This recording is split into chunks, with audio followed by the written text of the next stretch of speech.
What was the most frightening intimidation technique that soldiers had to go through? It's this, and it's honestly one of the most evil things I've ever heard.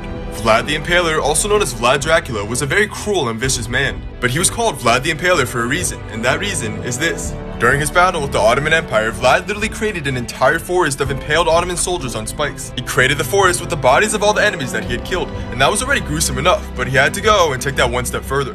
He would capture wounded enemy soldiers that had been left behind, and he would impale them alive. And as it turns out, Vlad the Impaler had mastered the art of impaling. He would position the stakes in such a way that they would go up the victim's anus and come out of the victim's mouth. And he would purposely use dull sticks that would push the victim's organs aside instead of actually impaling them. That way, the victims would sit in unimaginable pain and discomfort for hours and even days until they finally died from bleeding out slowly.